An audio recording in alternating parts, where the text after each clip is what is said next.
Hello, everyone. Thank you all so much for being here today. I'm truly excited to introduce our speaker, Dr. Chavez. A proud Northern California native, Dr. Chavez was born and raised in Modesto in a large agricultural farm working family. She earned her BA in psychology from UC Berkeley and went on to attend UC Davis School of Medicine, where she focused on caring for urban, underserved, and undocumented patients. Having personally experienced the challenges of healthcare access and language barriers, Dr. Chavez has dedicated her career to bridging those gaps. Her commitment and equity to equity in medicine led her to Kaiser Oakland Medical Center, where she completed her internal medicine residency through the program's very first Health Equity and Disparities track. Today, Dr. Chavez serves as a primary care physician with Kaiser in Northern California, where she not only cares for patients, but also mentors students and works to empower her patients in their health journeys. Please join me in giving a warm welcome to Dr. Chavez, and thank you all again for being here with us today. I will now pass it over to Dr. Chavez. Great. Thank you so much, Christina. I really appreciate the introduction. And so I'm kind of old school, so I don't do as many Zoom or Teams chats. So I've kind of been out of the game from that. So please bear with me in terms of like my PowerPoint presentation as well. So let me go ahead and look over my screen. And I think, let's see if we can get this going.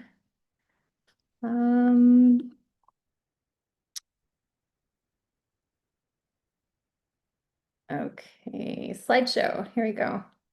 Are you able to look at my slides? Okay, excellent. So as my introductory statement by Christina, I'm from the Central Valley, which is the middle part of California. It's agricultural. My parents migrated over from Mexico, including my grandparents. So that's where they set up roots. They worked the fields. And so it's very heavily agriculture, very conservative area. And then they settled in this small town, which oddly enough, if you pronounce it correctly, it's called Salida, which means exit. But in English, for whatever reason, it's pronounced as Salida, but it's a very, very small little town off of the 99. And the closest city there is Modesto, California. That's where I was born, raised. My parents are still there. For high school, I worked full time as a high school student, and I did my AP classes. I didn't really know where I would end up. I just knew that I wanted to go to college. I wanted to go to a university. I didn't know much about any of them because I'm the oldest in my family. And so kind of navigating that was challenging early on because I didn't have mentors in high school. I didn't have family members who I can ask for advice. So I kind of went off of what my high school classmates were talking about during like the lunch hour in terms of their applications and which schools they were saying were like better to apply to. And so again, I was a little bit out of the loop because I would go to school full time, do all these classes, but really didn't have any understanding of what the next step was. And then I also worked full time as a high school student. So I applied to 3 schools at the time. This is back in the day. Berkeley was one of them. It was the one that a lot of my classmates said it was really great and awesome to apply to. It was the top tier public university while staying in state. And UC Santa Cruz was the other one, close to Modesto at the time. UC Merced hadn't been built yet. And then the last one was UC Davis. And that one at the time, I think they had a program when I was in high school that were, if you tested into and were in the top, I believe 10% of your school, you would get admitted into, you were guaranteed admission into a UC school. And at that time, the guaranteed schools were UC Davis and UC Santa Cruz. So I applied to those three. I got into Berkeley. I never visited Berkeley. I didn't know where it was. I submitted, yes, I'm going, without even touring it. I ended up touring it after the fact, and very impressive. Very large, very culture, like a culture shock for me to be in, coming from a very small, conservative, um, agricultural background. It was also, um, my formative years and where Berkeley taught me how to think critically, how to ask questions, and not take everything for face value. And along with that, it was really challenging. I think, again, that theme of being the first in your family um, really resonated with me. It was also very challenging to kind of navigate classes when you're in, a classroom of 300 plus students that don't really look like you. So in terms of developing like friendships and study groups, that took a while to figure out. Initially, I started off as a psychology major.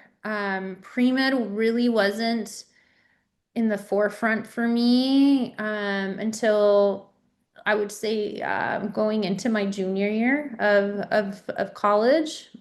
I think a part of that was when I did start uh, taking science classes. One of my first classes was general chemistry. And so this is like a picture of me during college. Like, this is exactly how I felt studying some of these subjects, specifically like physics and chemistry. Super tough for me. And I think it was just challenging learning the material. I didn't quite know how to study for these classes. And a lot of these classes were sometimes taught by 3 or 4 professors in one semester. So you would get one test per professor during the same semester. And so you kind of never got a sense really of like what their teaching style was. Um, and they weren't as warm, I would say, for like office hours. So sometimes just even asking or going to office hours and mustering the courage to ask for help was also it came with some resistance, I would say, when you sometimes were in the room with kids who were, well versed on the material and asking very, very elaborate questions. So that was, a learning point for me. And so I was able to through friends that I eventually made in college with similar backgrounds as me, taking pre-med classes for the first time. They mentioned the biology scholars program, which is still up and running and a very successful program in terms of helping provide encouragement, motivation, resources, tutoring for students who are of underserved backgrounds and interested in joining a pre-health pathway. So it's not just medicine, but it could be research, it could be bench work, it could be nursing, it could be vet school. Um, so it was very embracing of of me. It also taught me about community. And then it provided me with incredible opportunities. So I eventually found my niche in terms of friends and how to get through that rigor that was Cal as a pre-med student. One of these opportunities that I had was at the end of sophomore year. I don't think it's a program that's still running. It used to be called Summer Medical and Dental Education Program. They had different sites, one of them being UCLA. And there was also Washington, I believe. Chicago was another site. There was a total of five, I think, across the US. I decided to do and apply for the one at University of Washington. And so the pictures that I'm sharing, um, I think for me was like a pivotal moment in my trajectory in terms of deciding to move forward with medicine was because it reminded me and it so much of my upbringing. One of the activities was to go out to a migrant camp in the outskirts of Seattle. So it was a 6-week program, and we did a lot of activities, a lot of mentoring, a lot of speakers, and then also getting to know the Washington area. And along with that was this really impactful experience. On the right-hand side of the pictures, you see fields. So that for me just like resonated where I came from. And then families lived in big, multiple buildings and multiple families within the same building. And then they had on the left-hand side, you can see sort of their restrooms separated out between men and women. And these people were so hard workers, were very hardworking. They woke up from, at the dusk till dawn working in the fields, a lot of them having family members and children. And a lot of these children, spoke native tongues and languages, also spoke Spanish, and they were very like fluent in English as well. So very bright, multilingual kids who, it was very disheartening to hear that because of the situation in terms of workload for the parents, these kids were currently not attending any school because there wasn't a nearby elementary school or bus that would transport them over. And yet, I think for me, I saw myself a lot in these kids in terms of like maybe the generation of these kids were my grandparents or my parents when they first migrated over. And so I felt kind of, there was this introspection of like if I would have been born in a different generation, my opportunities would have been different.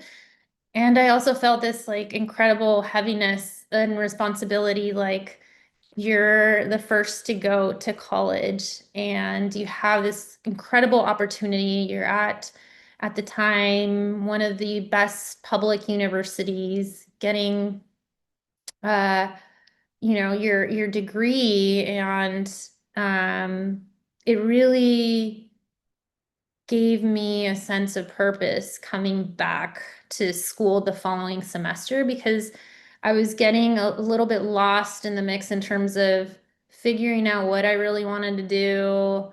Like, did I want to be pre-med? Did I not? Should I just quit because I had just not done so well in my general chemistry class? So there was a lot of this doubt that was like seeding in.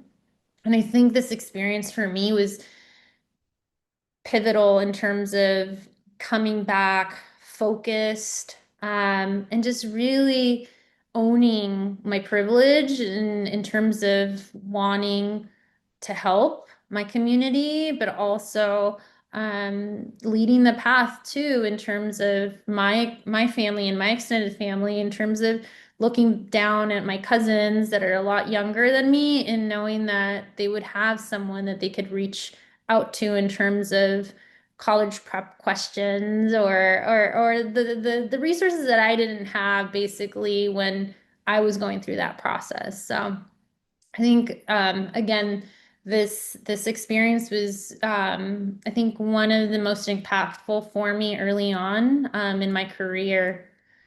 Um, and so I put a few things here on this slide is just as a reminder of even when things get difficult and challenging and you don't have uh, kind of purpose, I think for me, it was really going back to my roots, and that experience in the migrant camp was incredibly helpful in terms of giving me more clarity. From that moment forward, I did really well in my classes. I buckled down. Once I graduated from Cal, I also did another summer program in East Oakland. It's called Mentoring in Medicine. So it was also an immersive program at the county hospital in Alameda County, Highland, in the ER. And so it gave me firsthand exposure to medicine and firsthand just triaging in terms of like first line of care, like what happens when a patient doesn't have health insurance or an emergency, where do they end up? If there's a gunshot wound, they're going to end up at Highland Hospital no matter what. Um, and so getting that experience was really helpful in terms of also strengthening my passion and my vision to do medicine. Because I do think that each and every experience can help you, whether to hone in that journey, or also, if you end up not liking an experience and realizing that maybe this path isn't exactly what you would want to continue pursuing. I think it's also a win, and I think I can't say that enough, is that during your entire life, that even like these moments that almost feel like you're going in circles or you're not following the path, you are.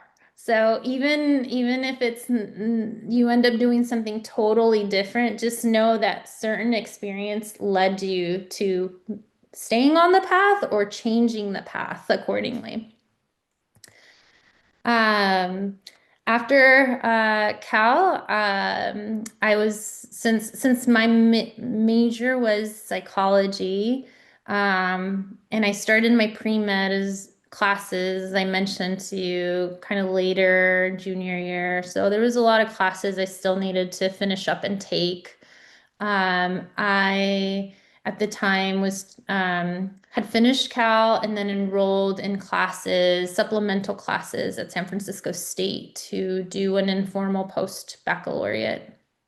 And this was just to help finish off my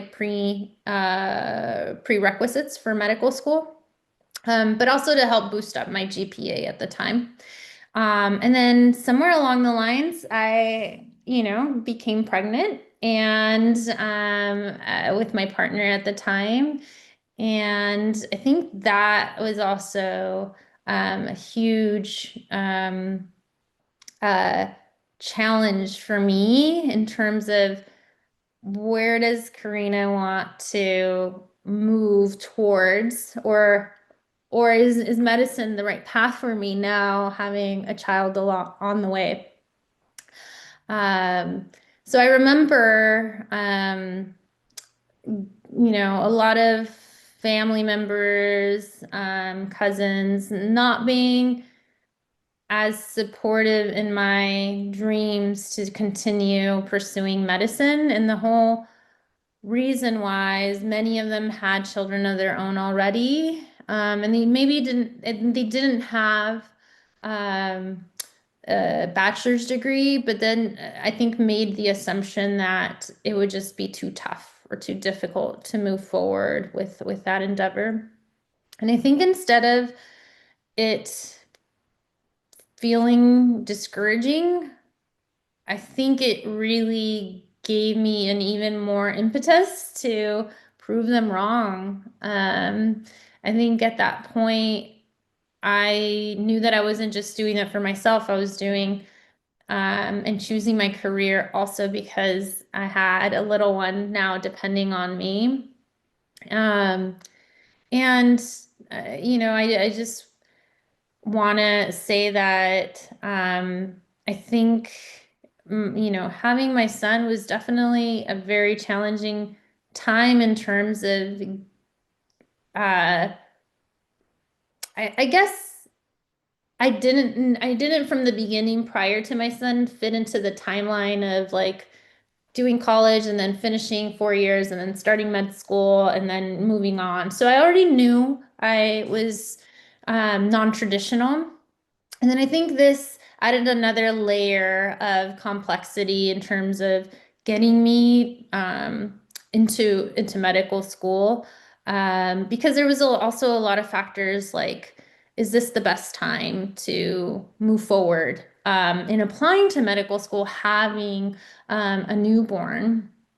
Um, and I have to say, looking back, I think there was a small amount of naivety on my end that I'm actually really grateful for. And I think part of that is my stubbornness. I told myself that I didn't want to be a statistic and that I wanted to do right by my family and kind of break that cycle. And I think for that reason, I pushed forward with applying. And, I reached out to friends, many of them through the biology scholars program who were older than me and who were maybe already in med school or knew someone who was in med school. So I definitely started using my network and trying to reach out in whichever way possible, whether it was getting myself ready by doing mock interviews or reaching out to mutual friends and saying, hey, I have an interview at this location. Can you like really help me? Let me learn a little bit more about that medical school, kind of figuring out if it was going to be a good fit or not. Because at the end of the day, now being a mother, my priority was yes, getting into medical school, but how the heck am I going to do this now with a 1 year old? So my son was one when I started medical school, and um, my son's dad and I we separated around the time that my son was 1 year old, and so he's still very much part of my son's life, and we co-parent. But it was also a very lonely journey, I think. Also, co-parenting and kind of navigating life and medical school without that support. Um, and so this one, I'm sure so many people have seen this diagram where I think in our heads, early on or in our 20s or 30s, we think success is very linearly. And some people also equate success with like having a job that gives you status or respect or income or whatever stability. But success for other people might be something totally different. Success might be just having a roof over your head and being able to sit at the table with your family each night and having dinner. And so that's something as I'm getting older, it's really rewarding to learn what success is and what that definition is for each and every one of us. So mine definitely looked like the one on the right, by the way. This was induction week, so I got a few interviews. I chose to interview at all, or sorry, I chose to apply to all California schools and very few out of state. And the reason for that was, again, pretty premeditated on my end because I knew that I needed to stay as close to my support network, which was my parents. And so they're in the Central Valley, and that was my reality. And I knew ahead of time that applying to out of state, although not ideal, if I needed to go out of state, I would figure that out at some point. But primarily, my goal is to stay as close to home as possible. So I ended up, luckily, getting into UC Davis School of Medicine. And the picture on the right-hand side, that's my little guy, Elias. He's a little over a year old at that time. And so I'll show you pictures of him later on in my journey, because I think part of sharing my journey is also seeing that it's very intertwined with the motherhood and kind of weaving that role in and out as you're going through your training in medical school.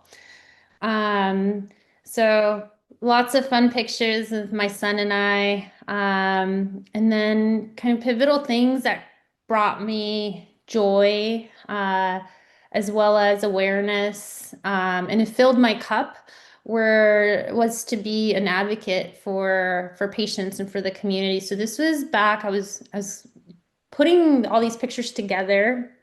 And this was back in 2014, the pictures at the bottom. This was what we called a die-in. And it was actually a Black Lives Matter peaceful demonstration. And apparently the school had never had a demonstration like this. It wasn't, I don't want to call it a protest because it really wasn't that, but I remember the administration was very apprehensive. They were really worried that it would get violent or people from outside of the med school would join and maybe cause safety issues or concerns. But it was, a very successful event, brought awareness. There was a lot of camera crews and news that recorded this. There was a lot of professors who also joined, like when they were seeing what was, seeing all of us laying down, they're like, what's going on? What is this? We've never experienced this or know what's going on. Is everyone okay? And like, once we explained, we did an introduction. Many of them actually joined us as well. As part of my med school experience, I was part of, it's called Teach. So it was a special track. There was about eight to 10 of us that focused on the urban underserved. So a lot of our core rotations as medical students was rotating through sites where we worked with underserved communities, also communities that were uninsured. So it included going to places like Stockton or Modesto for our rotations. And this is a little bit of, again, part of this journey. The picture at the top with Elias riding this little cart with me, that was actually my first pre-med experience or opportunity that I had to go on a panel and speak about what it was like to be a mom in medicine. It was also, I believe, the time where I met Jubin. So I wanted to make sure I included that picture on there. And then a lot of these were like awards that I got. My cohort from Teach was in the bottom large picture. Um, and what I really wanted to showcase was, my success was my parents' success, because being a mom, um, it's hard when you're studying late at night. They helped me so much in terms of caring for my son when I had exams coming up, when I had late um, lab, anatomy. And so I think, I wanted to make sure that my medical degree, it wasn't just done by myself. I didn't just accomplish it on my own. It was definitely a team, took a village. And I honestly do think that I wouldn't be here where I am without their support. This is a few more pictures. I have this when I'm like really happy, and it was like a happy, ugly cry when I matched into my residency. So Dr. Olivia Campa, who is the director at UC Davis now, she was a huge mentor. She still is, and she's supported me through every step of the way, including during my interviews at UC Davis. Um, and at the time, my son was, turning 5, starting school. And so my goal was to try and get back and to the Bay Area to give my son a little bit of stability so that he wouldn't be kind of moving everywhere from like Modesto to Sacramento to the Bay Area where his dad was. And so it was such a huge win to be able to come back and provide that for my son. And I ended up getting into Kaiser internal medicine at Oakland. And I was part of the first cohort that completed the urban underserved track, which again fell in line with the experiences I had as a med student doing Teach. So I thought it was like the perfect fit. And I was just really elated during that time to just know that, I was able to continue forward in the next part of my journey and like make it as seamless as possible for my son. So these were fun pictures of going back to the Bay Area. My picture at the bottom is my director, Nyla Thompson, who is still the director for the Kaiser residency track. And then my son and I really love Halloween. And so when he was younger, he would let me do like costumes, like pair costumes. And now not so much. It's not a cool thing to do. And he's 15 now, so he definitely, I think, stopped wanting to do costumes together at like age 8. I still try every year though. He still tells me no. You're not cool anymore. Apparently I'm not cool. Although I tell him I am. And this is him now. So after finishing my residency, I decided to. So, cool part about residency is I got to do sites at Lifelong, which is a federally qualified health center in East Oakland, and serve the African American community. I got to work in Native American health, which is in the thick of Oakland in an area called Fruitvale. La Clínica de la Raza is also there, and that clinic is primarily serving our Latino patients. I also got to rotate through San Quentin, our prison system, and provide patient care to our inmates.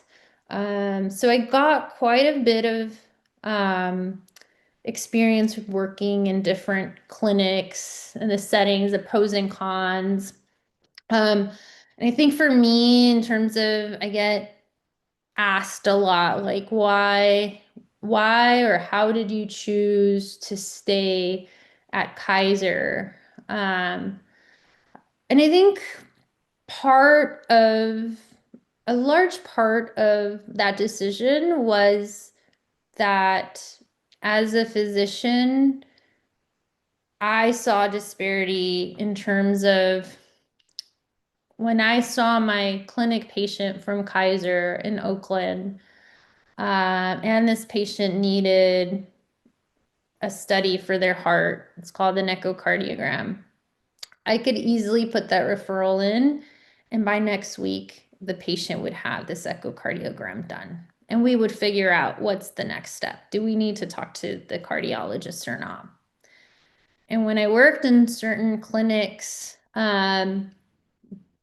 not as robust in resources, we would similarly, that same patient would show up needing an echocardiogram, and potentially I would put the order in, and then it would be 3 months later, I would see the patient again in clinic, and then I realized that the patient, the insurance didn't approve the echocardiogram, or the patient was lost to follow up. And so things would get really delayed in terms of access and care. And so I really felt that Kaiser was an area that no matter what your background was, that I would be providing the same amount and same level of care in a way that, is streamlined and timely. And I think that really helped me make the decision of where I ended up. I work in Pinole, which is a small little town north of the Berkeley area, and it's a kind of modge podge of like patients in a very underserved area, which is like Richmond, San Pablo, there's Vallejo, and then there's like Martinez, Antioch. And so it's very ethnically rich. I do get a lot of Spanish speaking patients. And I get patients from all backgrounds. I get a lot of ACA patients, Medi-Cal, Medicare patients. And so it has been in 5 years now. In a few weeks, it'll be 5 years. And so I found it really rewarding working there. And then I just included pictures of my son recently. That was last week. He had his homecoming dance. So he was dressed up for that. And then the picture in the middle, we recently did a really cool concert series at the SF Symphony, where they did like Marvel movies. And so I figured that would be like a great way to introduce him to the symphony, was to do it based on his interests in superheroes. So that's all I have in terms of slides and pictures. And mainly I did it just so that I can stay on track.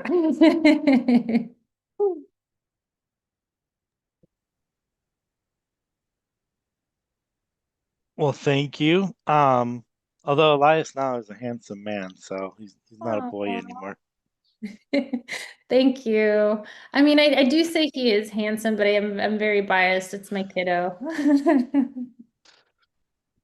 Um, So anybody have any questions? I think somebody asked, what other health careers did you consider?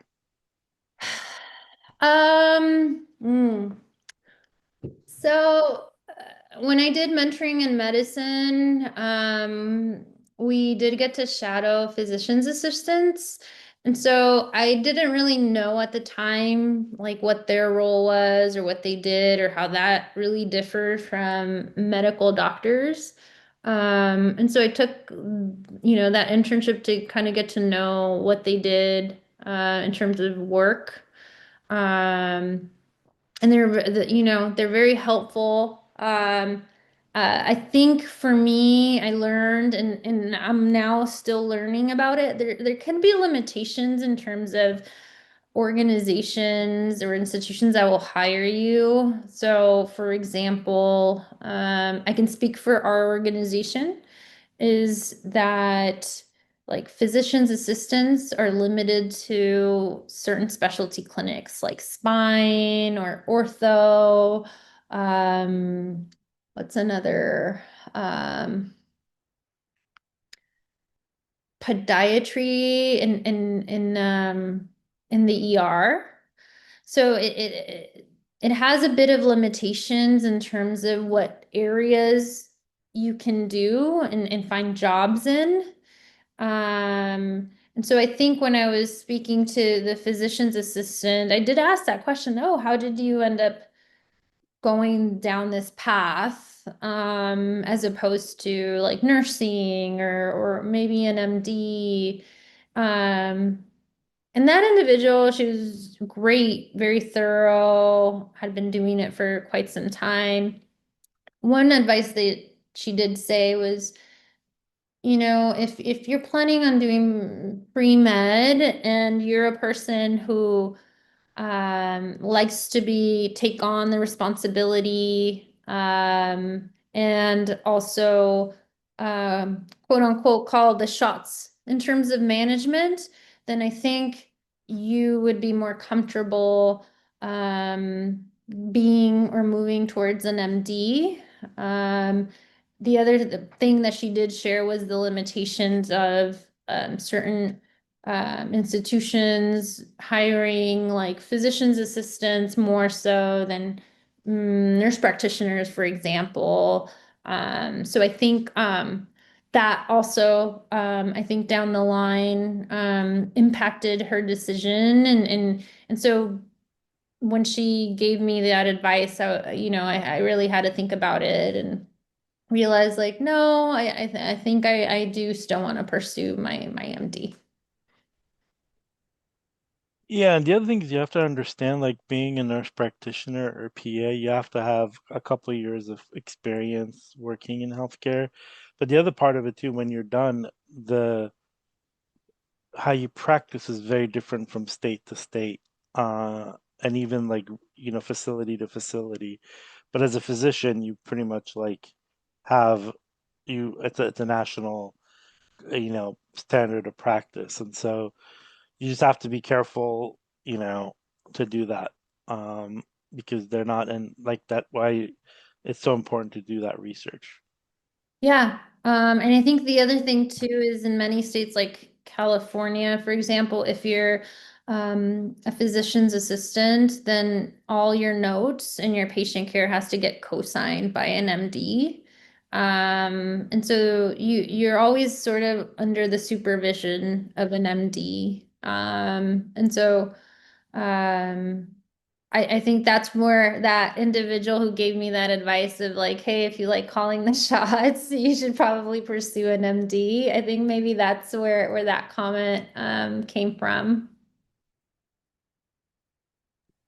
Thank you for that. There's some questions in the chat. I'll start off with the first one. Sure. The first one they asked, based on your experience as a mom, do you think it's possible to have a baby while you're like in medical school or during your residency as well? Yeah. Um, Great question. Great question.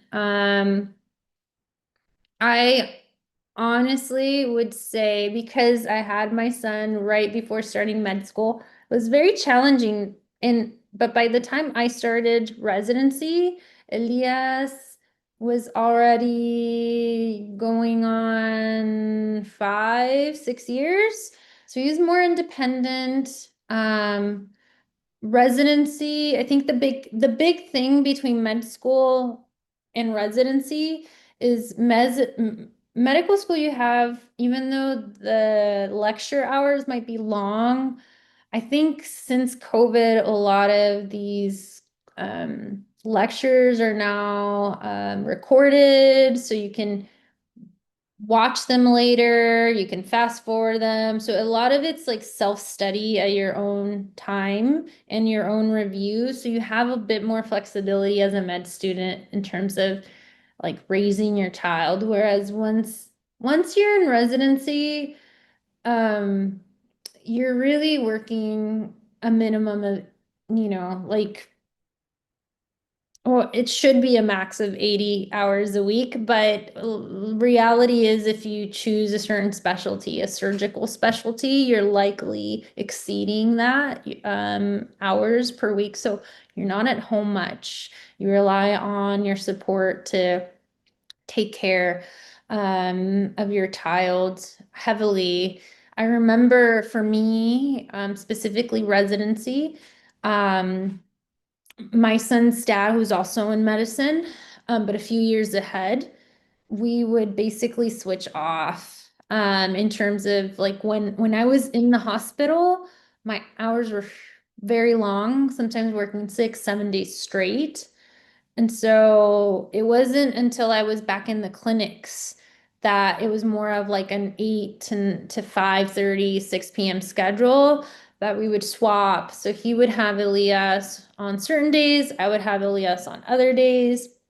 My parents, his parents would also be really involved. It started getting a little tricky once Elias started like first grade, because obviously you can't, be absent as much. So it required a lot of commuting, a lot of coordinating, a lot of figuring out schedules that and that could be really stressful. And residency is really already trying to prepare you as much as possible in a short amount of time.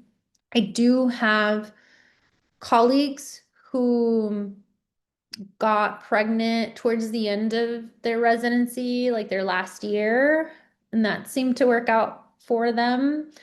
I have one of my best friends. She's a urology resident. She's now going into her 3rd year, and she had her baby about a year ago. She doesn't have much support, so her and her partner are trying to figure out like daycares without any like extended family support. So it's tough when those things are not in line and you still have to be responsible as a resident for your work duties. I think that could be a bit more challenging in residency. All that to say, I don't think there's a right or wrong way of when or a best time of having a child when you're in medicine.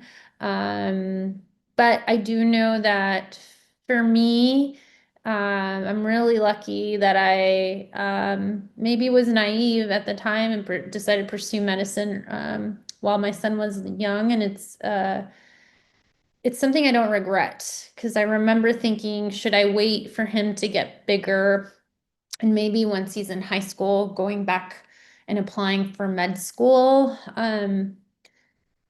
I think about that because it was like a very true and real question I asked myself at the time.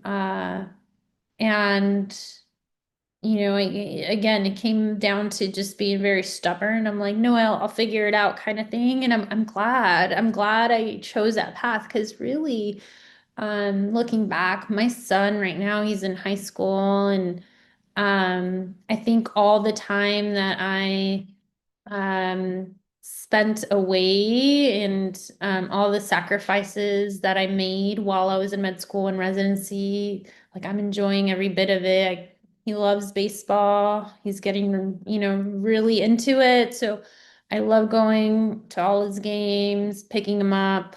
Now he's becoming such a social butterfly, so encouraging him to do like his extracurriculars as well while still doing well in school. So that's something that I feel I owe him and I have the bandwidth for. And I'm really happy that like this is the time when I'm getting to do that with him.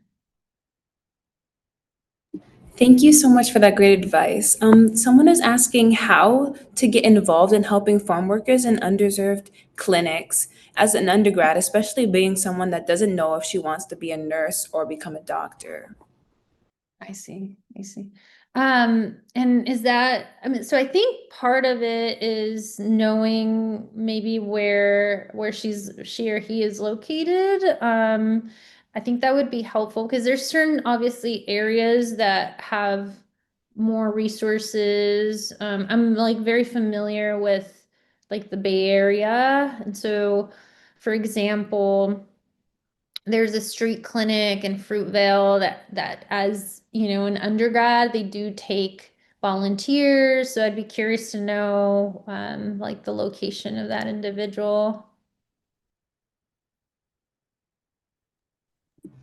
Let me see. There's another one. There's a couple in the Bay Area I know, and there's a couple in there's one in Salinas too. I know that they take undergrad. The challenge is that as an undergrad, like you need to have some sort of certification. So you need to be an EMT, medical assistant, something CNA, because like wanting to help farm workers without having some sort of license, it's first of all, if you do that in a hospital, that's considered assault. So you can't just go and, but I know that I know Sac State has a program for farm workers that you could tutor them. And I know Santa Cruz has also another program where you go help kids that are farm workers' kids, children, to help them with school. And I think that is as important as doing health clinic if you are able to get, some of those children into higher education. Um, and I know that they do tutoring, and so there's a lot of programs. It's just it doesn't have to be a clinic, I think, and Mhm. you need to have like some sort of like expertise to be able to provide that. Yeah. Thanks, Julie. All right. Thank you again. The But next I don't know question. where this person's from. If I knew that, I could tell them where to go. But For the next question in chat, this person is asking, did you initially want to do a postbac or take classes at community college? What was your reasoning for the decision you made?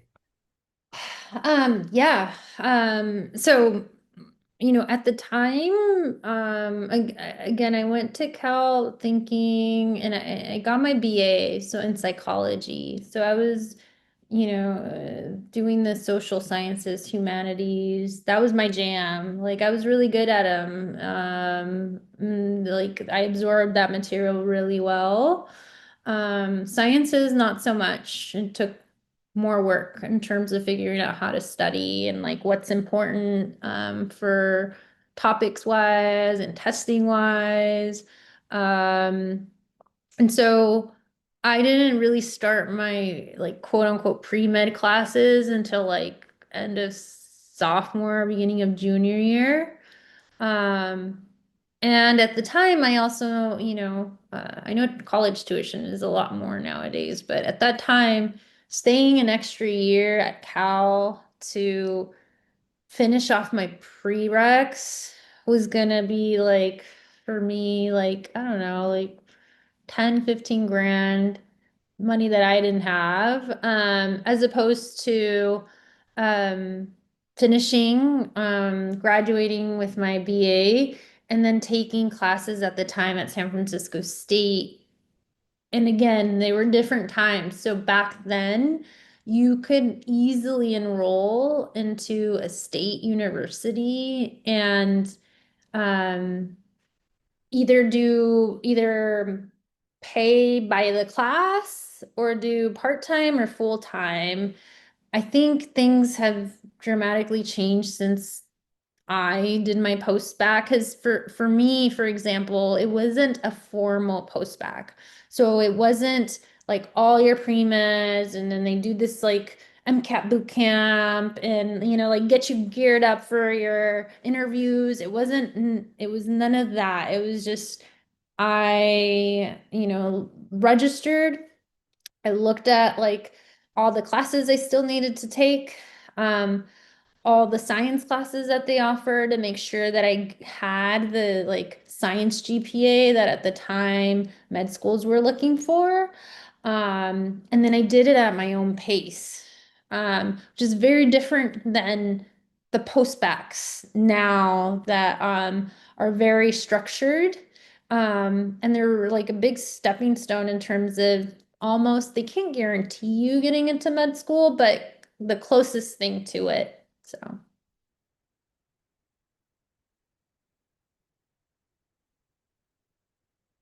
Thank you so much. The next person was asking, what advice would you give to students? Oh, sorry. But were there other factors you considered when choosing your medical school besides your support system? um, so I mean, for me, it was location. So it wasn't just like support system in terms of being, having a child and making sure like it was a school that was close enough to them. I think for me that was important, definitely in terms of deciding because of my situation. Um, if I didn't have a child, would I be restricted only to applying to California schools? No, I would have probably applied anywhere else. But I think if that were to have been the case, big things I looked for at the time and I looked for in my job in terms of after I was done with residency is what's the culture like at the school? Okay. And what I am talking about culture is, is it cutthroat? Is it difficult to form student groups for studying? Do students don't like to study together because it's so competitive? Um, is it a welcoming environment? If students do struggle academically while in med school, what resources does the school provide, whether it's tutoring or health uh, teachers, like teaching you your teaching style. So that kind of stuff I did get at UC Davis. And not every school provides those things. So for me, that was major, is like I know med school is gonna be hard. It's gonna be hard anywhere. So like why make it harder? Like I want to, I think what's important is you want to understand the material. But it's also you meet, these are your colleagues down the line. You make really lasting friendships. I'm actually going to meet with my med school friends this weekend for one of their birthdays.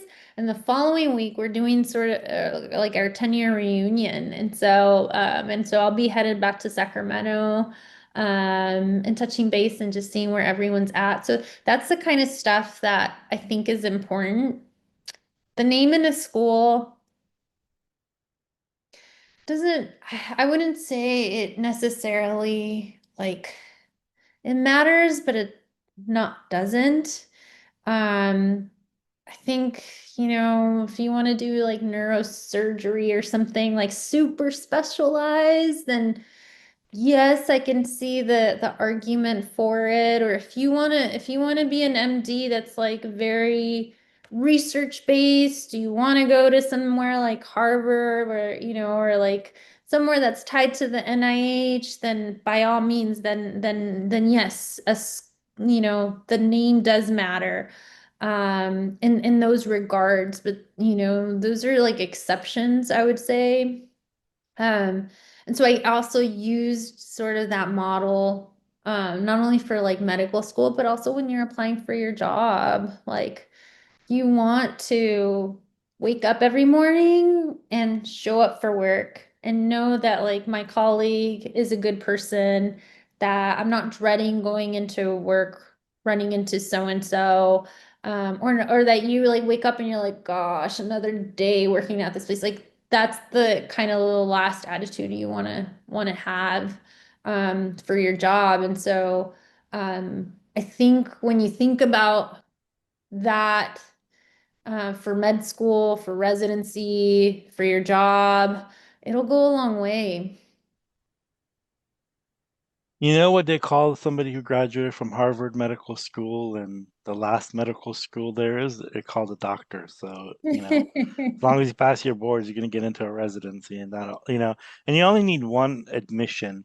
And, and it's quite hard, to get into medical school these days. And so, you want to have your best chances. But I mean, we had a friend, I know, do you know Rachel Jensen? Anyways, um, she got into this medical school and went and rented an apartment and everything. And then she got into her top choice, which was UC Davis, like a week before she like left and came back up and went so it's kind of like those things that, um, she moved halfway across the country in a week's time. So you Mm. just, you try to put your best foot forward, but you want to, go to school and graduate um, and it's not always, you don't always have like an absolute choice.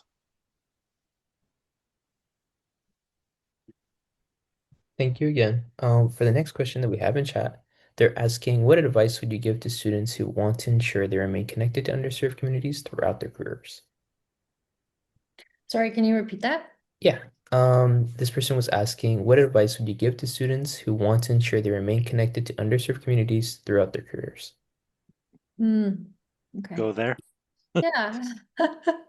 Um, yeah, I think definitely networking goes a long way. I think sometimes you'll meet people on the same track as you. So like you're both med students and then down the line, a few years later, for example, like that picture of Olivia. Olivia was, I believe, 2 or 3 years above me at UC Davis. She's spoken here a few times too. Yeah, Dr. Campa. And I remember her when I interviewed at UC Davis, she advocated for me in order for my admission. And she rooted for me every step of the way. She is the director of the postbac for UC Davis. And she's also, I think she's also still part of the UC Davis like residency program in some form. And so she wears a lot of hats. Yeah, she's also the assistant director of the internal medicine or assistant something for the internal medicine program. Right. So She's got more titles than a lot of people that I know. Yeah, she wears so many hats. I don't know how she does it, but I think if you start volunteering or you start working in these communities, you'll meet people along the way, whether they're volunteers with you or someone supervising you. You just never know where these people are going to take you down into the future. They might take different jobs and then provide you with opportunities if you reach out. Also, going to a lot of these pre-health conferences is a great way to also check out different programs. I think for me, things just like aligned very well that, when I got to Davis that year, they were I think I was the second cohort that was part of the teach track. And so that's what I was looking for. I think UCLA has something very similar. One of their prime programs at UCLA does. So I think you just have to seek these things out. And I think once you have a little bit of background or experience with it, it's so much easier to navigate and kind of move on to the next step. I think my teach experience, allowed me to like walk the walk. I've done this. I worked here. I did this during like residence as med school. So then when I'm being asked these questions and I'm looking to continue that track as a resident, the other person who's interviewing me is like, okay, they know what they're talking about. They've worked with this community. This is what I'm looking for. And then it's easier to get immersed onto that track. And to this day, I think, a lot of my colleagues do great things. One of them is like I think he's CFO of Altamed down in Southern California, Dr. Talamantes. Again, he started off as a resident while we were pre-med. He became a mentor while I was in medical school. And so I think, it's important to keep your social network as broad as possible.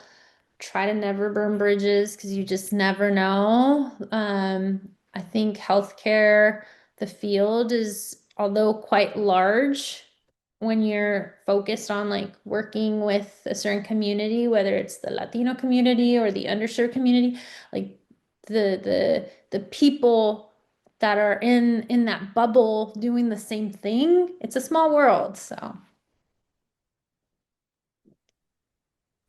Thank you so much.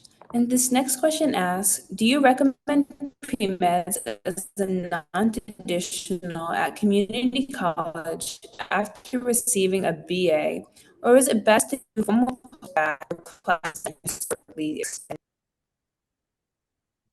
You broke up a little bit. yeah, I couldn't hear Yeah, I think she broke your internet connection.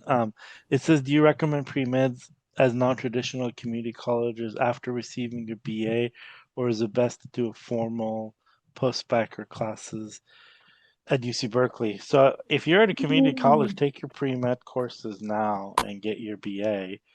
yeah. The problem is that post-bac programs are very expensive, and they're more expensiver now. And also you can get financial aid for it. So like take all the classes you have at community college before you transfer, because then when you're there you graduate and you're done, versus post-bac programs. How much was your post-bac program at that time? I think they're like now 15 grand. So again, mine was like I just, I registered for SF State and I just like kind of just okay, I need this class, I need this class. So I was, signing up per semester. So it wasn't like Yeah, the formal post-bac programs that they are now. So yeah, maybe 7, 8K at the time. Like, yeah, I think it's now a unit at CSU. I think it's almost like over 500, like 500 and something. yeah. But I mean, I think I would add, yes, you're right, Juven, that if you're already a community college student thinking about pre-med, start your pre-med classes now.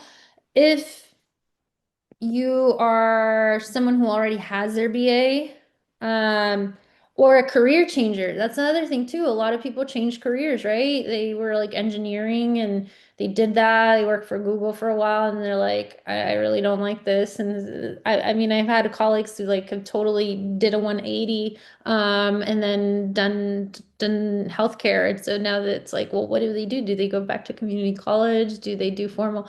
I would say if you fall in that bucket, it is more expensive, but I think because maybe you've been out of school for a while, or have your BA already, then I honestly would recommend investing in a formal post-bac because I think you're not only going to need all those classes, you're going to need the academic support to guide you for applications, for writing your personal statement, for answering the question. And so why did you change your career? Or like, why didn't you do pre-med like 5 years ago kind of thing? Like those are, and those are going to be the tough and very true questions that they will ask you on your interview in medical school.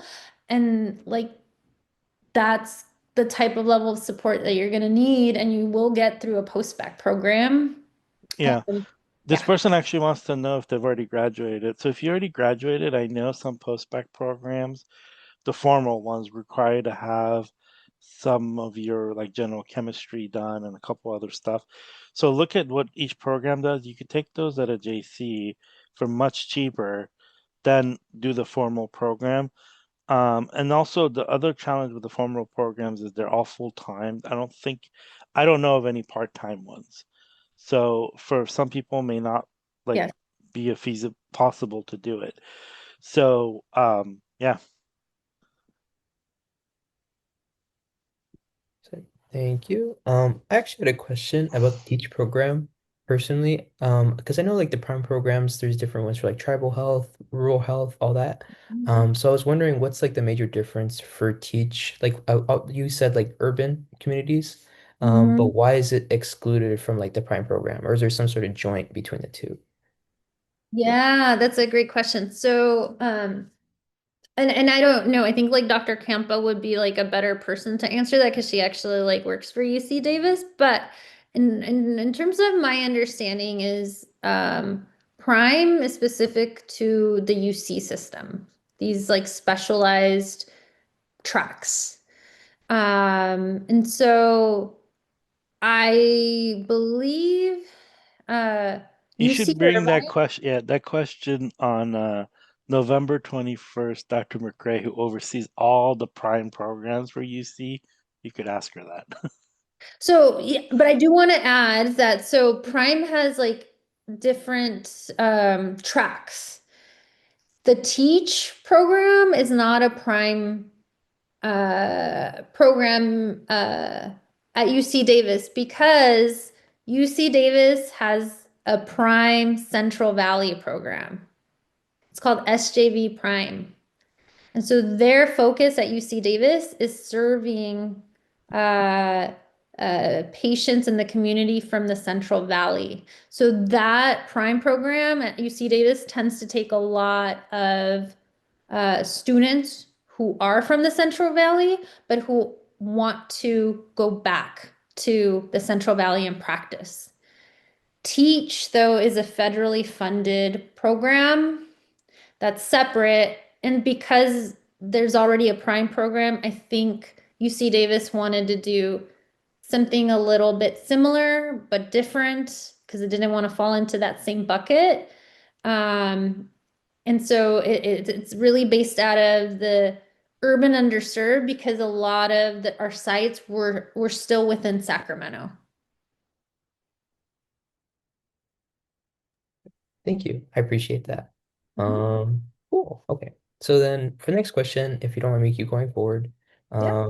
this person is asking, what advice would you give to yourself when you were an undergrad? Oh gosh. Um, I would say if I could go back, I would totally study abroad. Totally not health related response, but I think that is one big regret and that I hope to impart to my son that when he goes off to college, he at least does like a semester of studying abroad. I think there's a lot to learn from traveling, from seeing other cultures, from living in a different location. I didn't have that privilege. Again, being the first one in my family to go to college, it was like a lot writing, a lot of responsibility. And then when I decided to do pre-med, I was like, all right, I'm laser focused. I want to like continue this track. So, um, Yeah, I would do that and have a bit more fun. I wish I would have gone to more football games or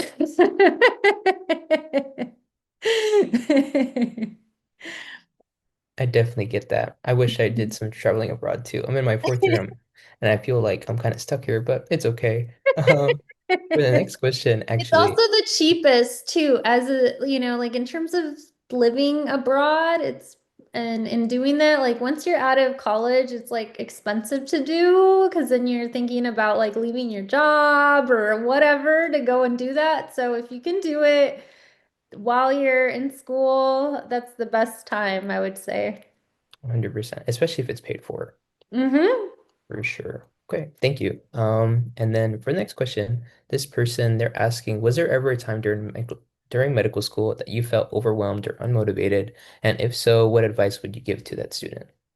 Ooh.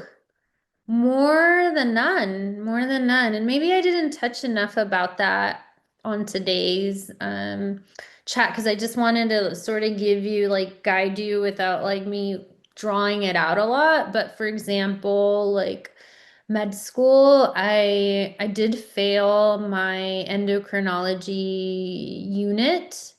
And the way it was set up at UC Davis at the time was they didn't offer summer school like to retake or remediate the grade.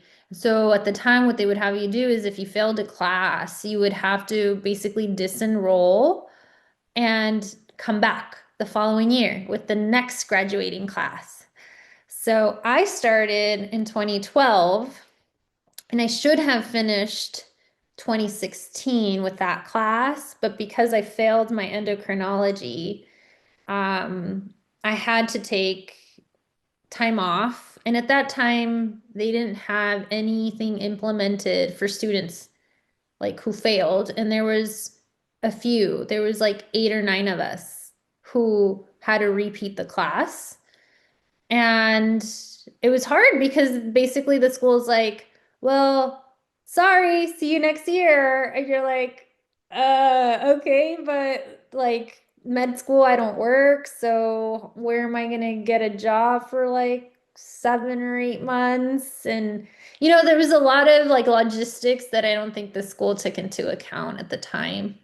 Or maybe they just realized that there's people kids that are like privileged and could just be like, okay, I'll move back into my parents' house and then head back, for next year, which I mean, that's not always the case for many of us. And so um, it definitely took a toll. I remember having to join like a lab during that time to like pay my rent and also not move out of my current living situation as a med student.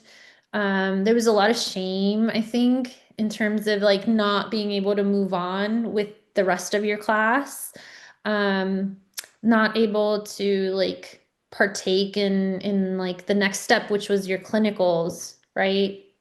And so joining a different class where they already had spent a whole year together, so you were joining them as part of their second year, so not having as much bond with the incoming class that you were joining. But I also had to take my board exam again. So I was off schedule uh, in terms of the time that we needed to take boards. And then I extended my study time. I did not pass.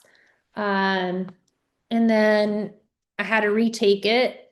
But by that time, um, I was able to do clinical rotations um, where they didn't require to have passed your board exam. But then I was constantly kind of like playing catch up, right? To make sure I still stayed with that 27 class of 2017. I remember actually my fourth year, my teach director saying, Karina, you're kind of short. You still have to do your surgery rotation as a fourth year.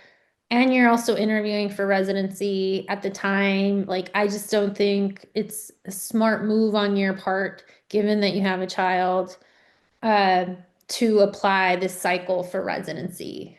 And again, like, I think I got so used to just pulling myself out of these like situations that like when people would advise me, I think I had to be my own cheerleader. I remember when I did fail my endocrinology block, I remember speaking to one of the deans that is oddly enough still there as a dean at UC Davis. And he, had an appointment with me. I went in and I just clearly remember his words of, it sounds like being a mom and going to med school is really hard or challenging for you. Have you thought about maybe doing something different, or maybe going into nursing, or becoming a physician's assistant? Maybe that route might be easier for you to do. I still remember that. I was mad. And upset. And obviously, you're not gonna, I think, as a brown girl, being talked down to by a dean who's white and privileged. There's a lot of like power disparity in that, right? But I just remember being so angry and just saying, no, this is exactly where I want to be, and pushing through it. And I think my biggest comeback is again that my stubbornness and saying, no, I'm not taking that for an answer. I'm going to carve my own path. And sometimes even the people who mean well don't necessarily give you the best advice. And all I have to say is that when I graduated at UC Davis, that same dean, I chose to do the robing, which is basically when you're crossing the stage, they give you your stole, your MD stole. I specifically asked for him so that he can see me cross that stage and have to do that as a reminder that I am meant to be here and it wasn't luck, it's hard work. And so that was a very long roundabout way to say that I had so many moments where I looked like those squiggly lines of that like success picture and diagram. Yeah, you will have that all the time. All the time. It never goes away.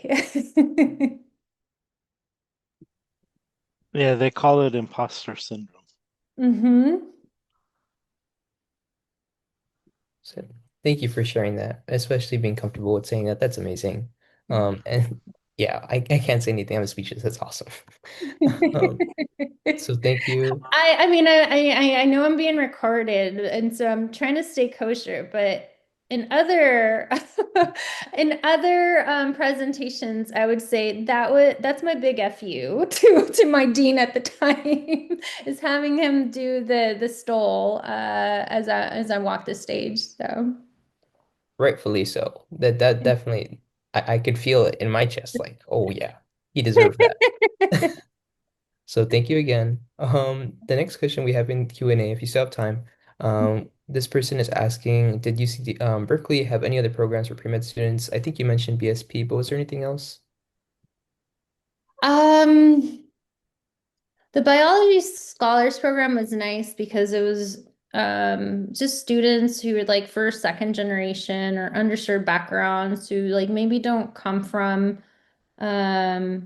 resources and maybe it's their first time in college. So I think there was a lot of bonding and help and guidance through that program.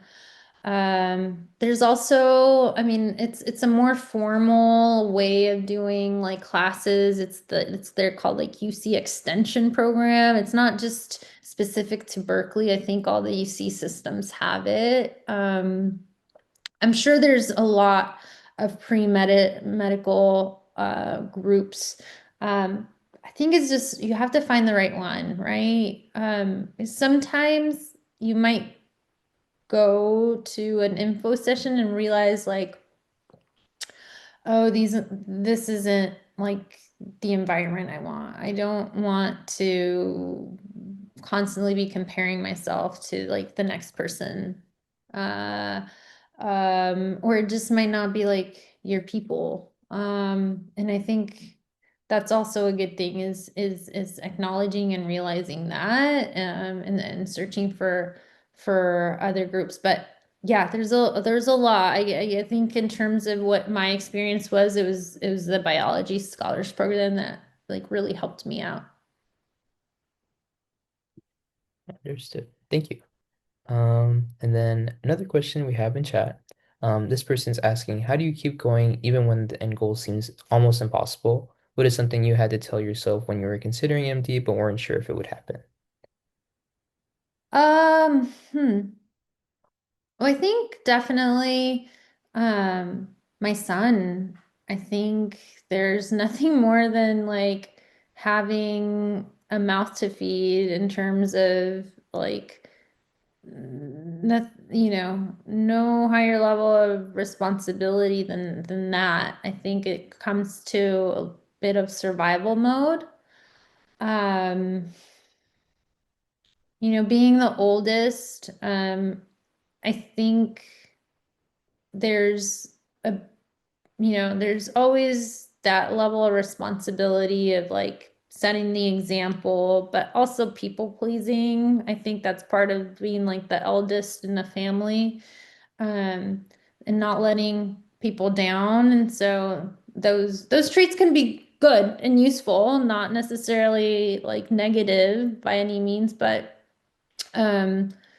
I think yeah, there was plenty of times where I just wanted to quit. I remember clearly as a resident, where I had my MD already. So once you finish medical school, you have your degree. You can technically practice if you pass your last bit of boards. Um, but you're not board certified. So I remember there was a point where I was just struggling so much with residency. I wasn't sleeping much, constantly tired, constantly just like being asked about, it's a performance thing. They want to make sure you're understanding the material, or you understand the management. So constantly like being kind of bullied in terms of like, okay, what would you do? What would you order? Why would you order it? Okay, did you miss this? Did you catch this lab? Why are you ordering it every 4 hours and not every 6 hours? And what's their discharge? Like it was constantly that. It's very like high stress. And I just remember being like, I'm done. It's like I have nothing to prove. I have nothing to prove. Like I have my MD. I just should just leave. Like I was content. There was a point of like resignation, um, content, but also just being like, I'm tired of swimming up this stream. Um, and I think that's okay to do, and okay when you're constantly bombarded, when you're constantly trying to just swim. Um, so yeah, I think I just had to have like a moment to acknowledge that that's how I felt, and that it was okay for me to feel that way, because I've been constantly trying to stay as resilient as possible. But I think that moment in residency, I was just like, damn, I'm tired of swimming up. And just holding that space and just looking back and just being like, I've been through this. I failed boards. I felt, I had to retake this class. I was pregnant and like all these people were telling me I wasn't gonna get into med school, like kind of again, like acknowledging your journey and being your own cheerleader. Like you just have to. Like no one's gonna do it for you if you don't believe it. So sometimes you really have to like dig deep into those moments to get you through very difficult times and dark times. So Thank you again. And also, just want to make sure I want to respect your time. This question coming up is a little big, but I think this is a really good question. So, I'll start off by saying this person is a Cal senior, and they're also a single parent and haven't been able to get any research experience. How important is research to UC Davis School of Medicine? And then also, what are some other things you would recommend for single parents, or anyone with unusually limited free time? Due to strengthen their application to Davis. And one last thing they mention is they've heard Davis prefers local applicants. And Hmm. do you think East Bay counts as a local to Davis? Yeah, yeah. Um, Davis mostly looks for California. Like they're pretty like strict on that. UCR looks for a lot of people in the Inland Empire, but they do take people from, you know, obviously California has a preference for those schools, unless you're UCLA and UCSF. But Yeah, I highly agree. I think they do take a lot of UC Davis undergraduates, more so than maybe the other UCs for medical school. But there's a lot of people from the Bay Area, getting in, a lot of people from the LA area getting into med school. So I don't think that's the problem.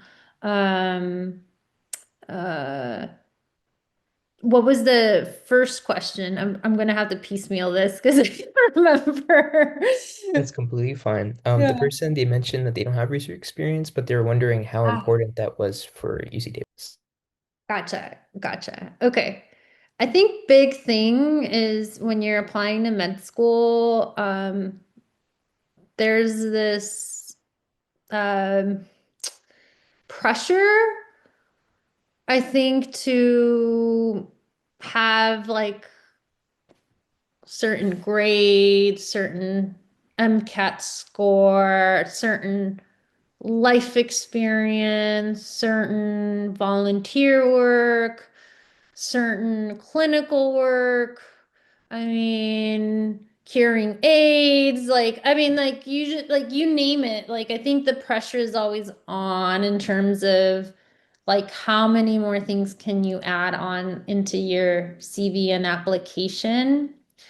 Bottom line, and UC Davis, to answer your question, is not research heavy, but I think bottom line is do an experience or submerge yourself in volunteer work, whether it's, you know, volunteering at a clinic or a shelter or the Salvation Army or doing bench work or doing community outreach, but do it because you're genuinely interested in doing it. Don't do anything just to check a box off. And the reason why I say this is because if you do that, you are not going to genuinely be able to convey um, how impactful that experience was in terms of your admission towards medical school. An interviewer for medical school will read right through it. They will know if someone just did this just because they just wanted to add something. They wanted to add another line onto that application. So I highly, highly encourage you, whatever you do it because it piques your interest or you're curious to know more. Because you'll be able to talk about that curiosity a lot more than just, writing a one-liner and then when you're asked in the interview, really not having much to say about it. Thank you. And I think that also answered the second part of the question too. Because they're just asking how to strengthen an application as a whole. So yeah. So thank you for that. The next question, if you don't mind, this person is asking, as someone who is currently taking a gap year and considering a postbac, what was that like for you? And what was it like applying to a postbac program? Oh, I think you said informal, but I'll let you answer. Yeah. Yeah.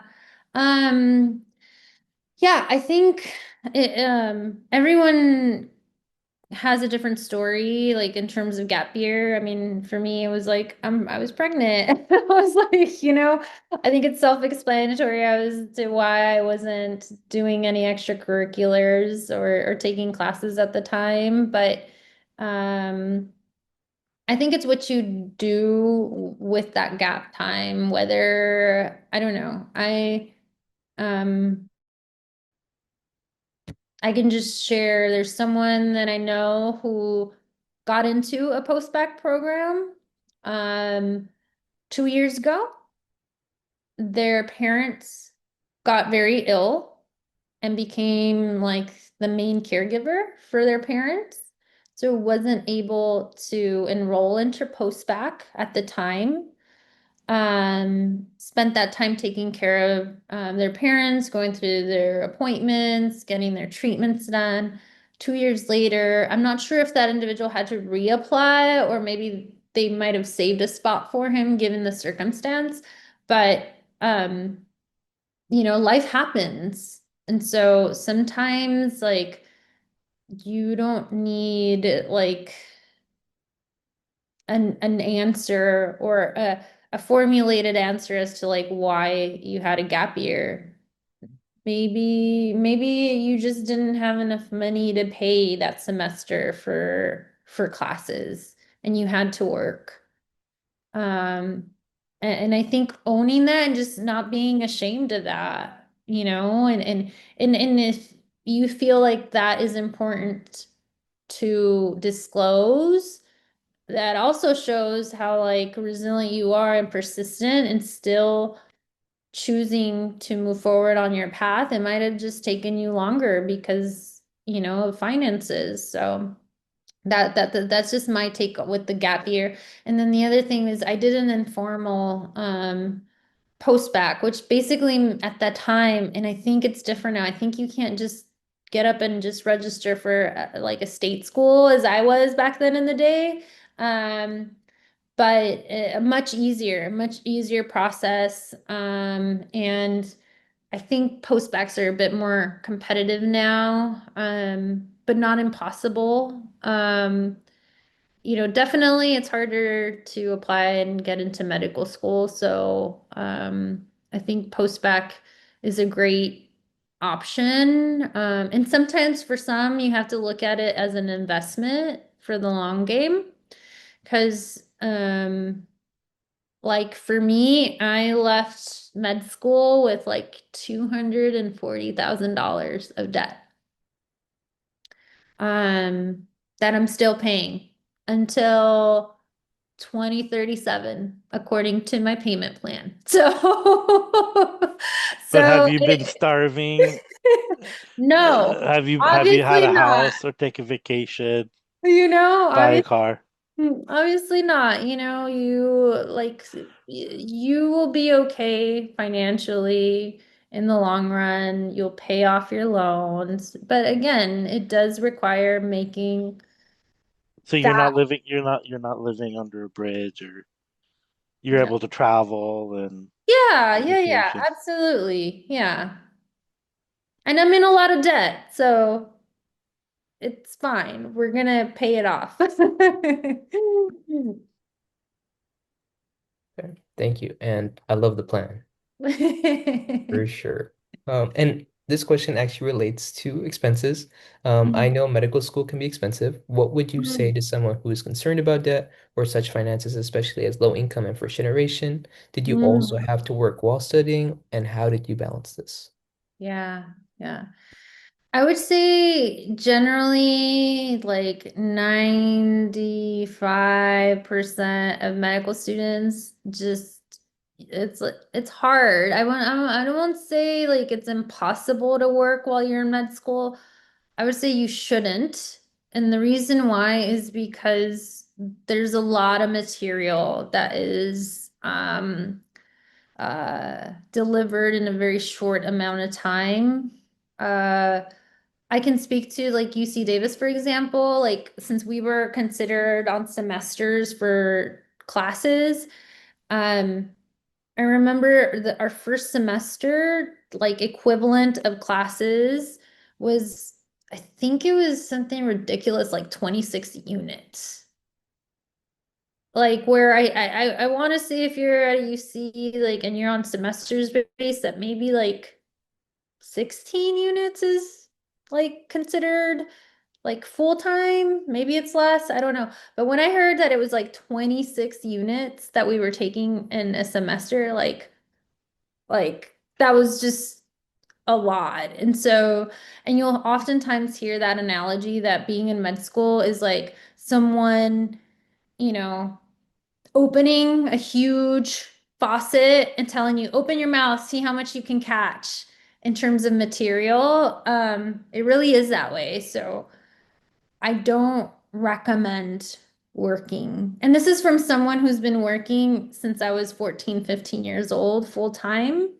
No way. No way, right? And again, it comes back to even if you're low income and you've never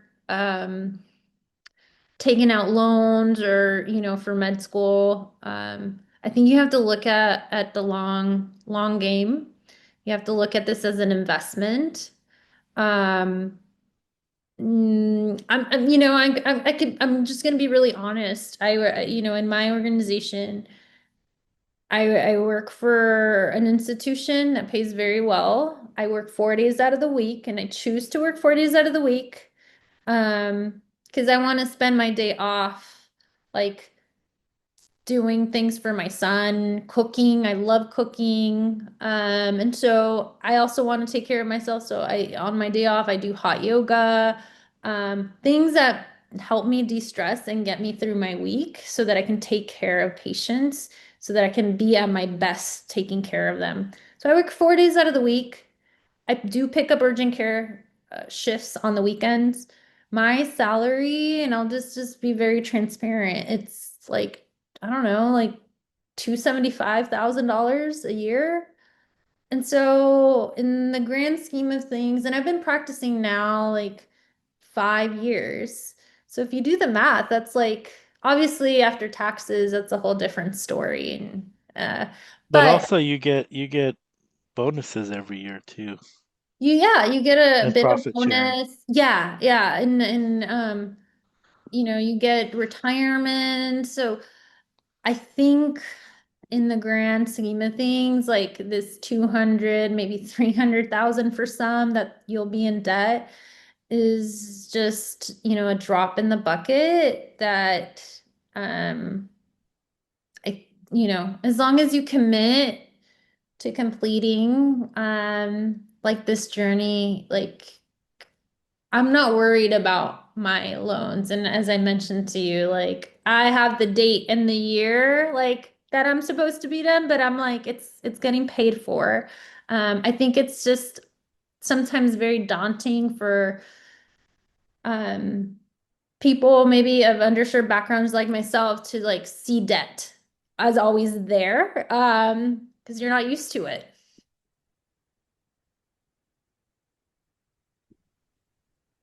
Thank you. I appreciate that.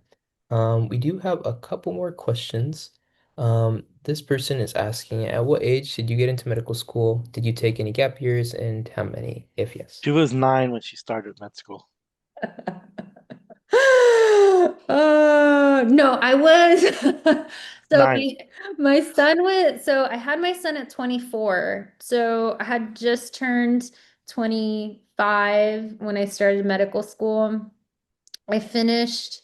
And now you're what, 24, I 23? wish, I wish. I'm turning 40 in March. So yeah, in med school is 4 years, but it took me 5 years. I don't know if that individual was here for that part of it where it took me an added year. And so 30 by the time I was done with med school. and then 33 by the time I was done with 33, 34 residency. And that was because my residency, my specialty was 3 years. Of course, if you do like a surgical specialty or something more specialized or a fellowship, instead of it being 3, it's probably, 4 to 6 extra years. So, Well, you don't look a day over 25, so. oh, thank you. My son hates that, by the way. Well, I always joke with you. Well, I don't want to say, but I always joke with you that is that your boyfriend? So whenever I go have dinner with my son, since he's like now a teenager in high school, he really hates it. He's like always like, Mom, why can't you just look like the other moms? And I was like, I'm sorry, like I don't know, I just look the way I look. I don't know. You'll thank me once you're old. Well, I always bug you about that. Is that your boyfriend? Thank Okay, you. 2 more questions and then we gotta let you go because it's late. Yep, for sure. This next one, they're asking, what do you think made you stand out as a medical school applicant? Not just extracurricular activities, but values and qualities too. Hmm. I mean, I don't think there was any like one particular thing. I think what part of my application or my story made me unique was, the fact that I'm a mom and I chose to apply when my son was very young. Um, and I think that showed a lot of determination. And even despite like having him, like continuing to finish my post-bac classes, even after I had him and doing well, showed like my dedication and to the interviewer, to the school, that like, hey, I'm worth taking that risk on and letting me get into medical school. Because nowadays I think it's important that your doctor like isn't necessarily like a robot, or chat GPT. Like it's important that, your doctor looks like you, speaks the same language, comes from a different background. Like I think for me, like when I see patients now who are single moms or on WIC, struggling, they don't have much support, like I can talk to them and say, like, I know what it's like. I've been there. Like I've been in that situation. I've been in that situation where I'm like having to buy milk or groceries at midnight, because back in the day they would give us like these like check-like things for WIC, and like no one ever knew how to process these at grocery stores, and it was so embarrassing, like getting in line and having a line behind you because the cashier couldn't run your WIC checks. And so like I know what that feels like. And I think for me, like that was my uniqueness. That's what made me stand out, is like I look like a lot of the patients. I had that story, and like despite all that, like that's the reason why I'm doing what I'm doing. That's the reason why I'm even like such a masochist and want to get into med school, you know? That's the energy you need though. Thank you. Yeah, let me turn on my light. It's getting a little dark. Give me 1 second. No worries. Okay. All right. Yeah, you were getting kind of dark. I'm like, what Yeah, I happened? realized it. I was like, oh, it's getting dark. It's all good. And then for our final question, this person is asking, does the school you went to in undergrad matter when applying to med school? Does a school and undergrad matter? Uh, um, hmm. That one's tough to, I don't think there's a right or wrong answer.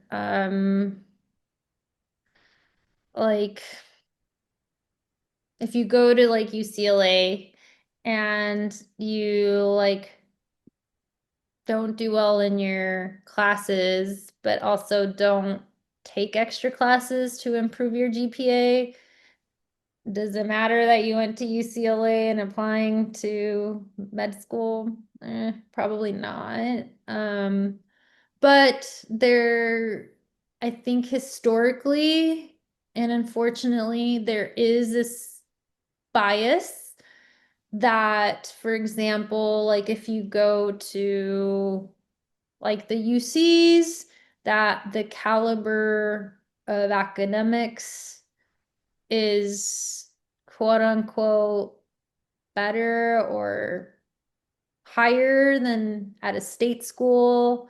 And then there's certain schools too that are viewed as like more competitive, like Stanford. I think that's tough because again, you have to remember that as an applicant, and I want to say for med school, like I can't speak of like nursing school or other pre-health pathways, but I want to say in med school, I think bottom line is like what's not just your school that you went to, but again, going back to like, okay, your grades, your volunteer work, your experiences, do you have good letters of rec? Are the letters of rec personable, or is it just someone who just signed off their name and said, hey, like they're great, you know, I would want them to go on to medical school? Then that's not a very strong person, you know, letter of rec. Your personal statement speaks very loudly. And so all that gets taken into account for med school. So it's not just your school.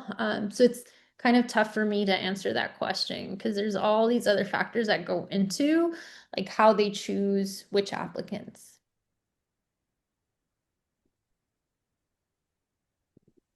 Alrighty. Well, we don't want to keep you any longer. It was great seeing you.